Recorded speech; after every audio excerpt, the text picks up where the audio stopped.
पवारांच्या विमान अपघातानंतर व्हीएसआर कंपनीला मोठा दणका। व्हीएसआर व्हेंचर्सच्या 4 लिअरजेट विमानांच्या उड्डाणांना मनाई। ऑडिटमध्ये उणीवा आढळल्यामुळे डीजीसीएचा मोठा निर्णय।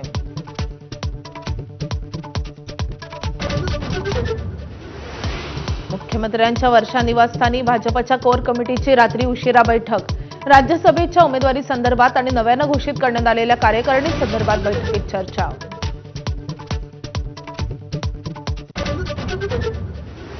मुंबई महापालिकेचा अर्थसंकल्प आज सादर होणार। पालिका आयुक्त भूषण गगराणी सादर करणार अर्थसंकल्प।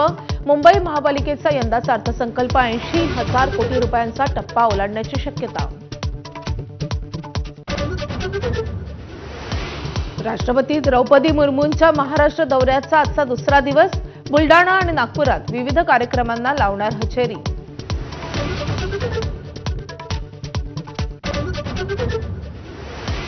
शरद पवारांना आज पुण्याच्या रुबी रुग्णालयातून डिस्चार्ज मिळण्याची शक्यता। छातीत इन्फेक्शन झाल्यानं सुरू होते उपचार, मात्र आता शरद पवार पूर्ण रिकव्हर, डॉक्टरांची माहिती। कोल्हापूर स्त्री बीज विक्री प्रकरणी आणखी एका महिलेला अटक। उल्हासनगरमधील भगवानदास रुग्णालयात सोनोग्राफी विभागात काम करणाऱ्या महिलेवर कारवाई।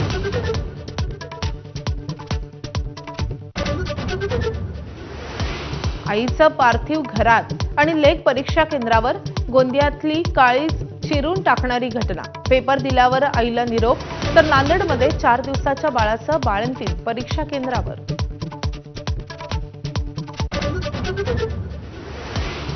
राज्यभरात अनेक ठिकाणी अवकाळी पावसाचा फटका। मराठवाड्यात फळबागांचं मोठं नुकसान। विदर्भातही कापूस, गहू, हरभऱ्यावर संक्रांत, तर आज विदर्भात काही ठिकाणी विजांच्या कडकडाटासह हलक्या पावसाची शक्यता।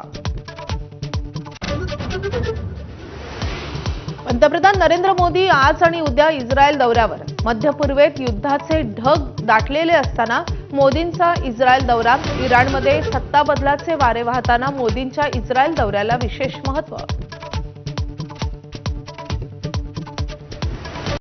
Headlines brought to you by Chitale बंधू।